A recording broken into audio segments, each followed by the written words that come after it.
සරල ගුරු නව දහම් මඟ සතිය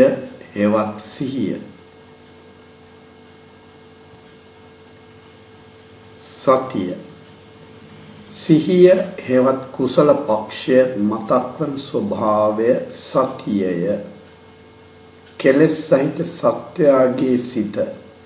අකුසල පක්ෂයටම බර වී පවත්නකි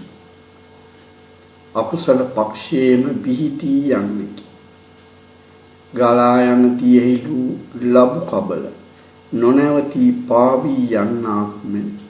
අකුසල පක්ෂයේම විහිදී යන්නකි සිහියෙන්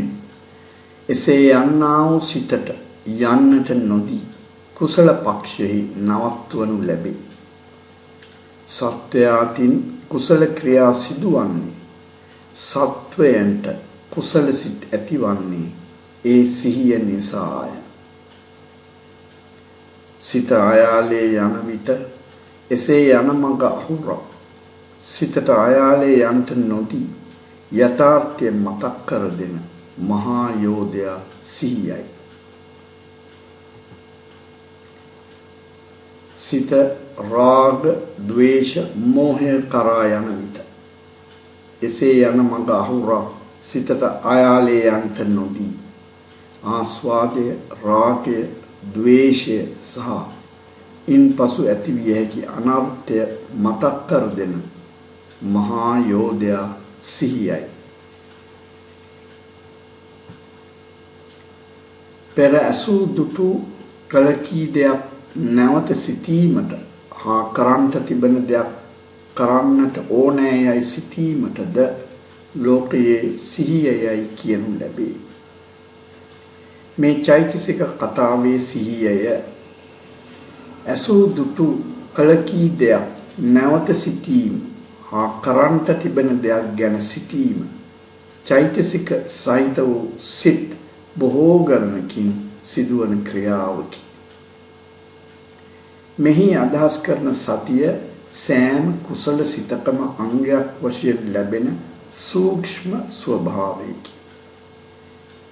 යම් කිසි වස්තුවක් ලදහොත් එය තමාගේ සැපය පිණිස යොදා ගැනීම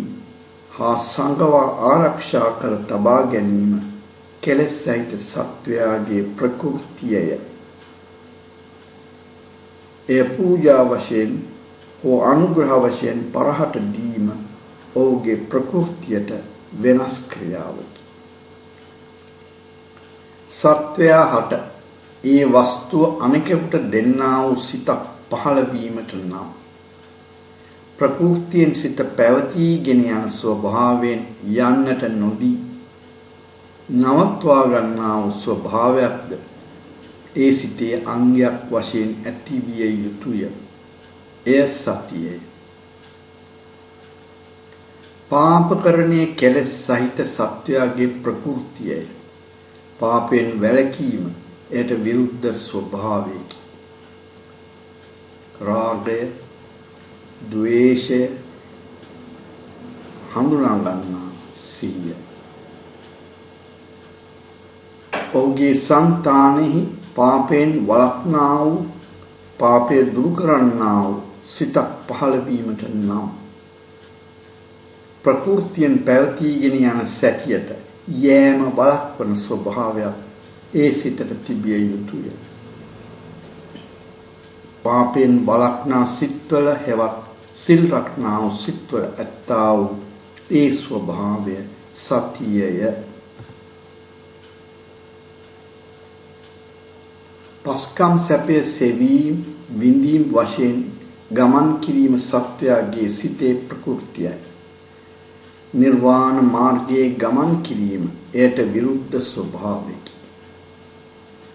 භාවනා කිරීම වශයෙන් නිවන් මඟ ගමන් කරන සිත්වලට සත්ත්ව සංතානි ඇතිවිය හැකි වන්නේ පස්කම් සැප විඳීමේ මාර්ගයෙහි චිත්ත සම්තතිය ගලා යෑම වළක්වන ස්වභාවය භාවනා කිරීම වශයෙන් උපදනා සිත්වල ඇතිවීමෙනි භාවනා වශයෙන් පවත්නා සිත්වල ඇති ඒ ස්වභාවය සතියය. දියෙහි පාවී යන ලබු කබලක් මෙන් අකුසල ධර්ම විශේෂෙහි සිතට යන්ට නොදී කුසලයේ පිහිටුවීම සතියේ ලක්ෂණයයි. සතිය ආස්වාදය ආදීනවය නිස්සාරණය මතක් කර දෙන. අනිත්‍ය දුක්ඛය අනාත්ම බව මතක් කර දෙන මහා යෝධයාය.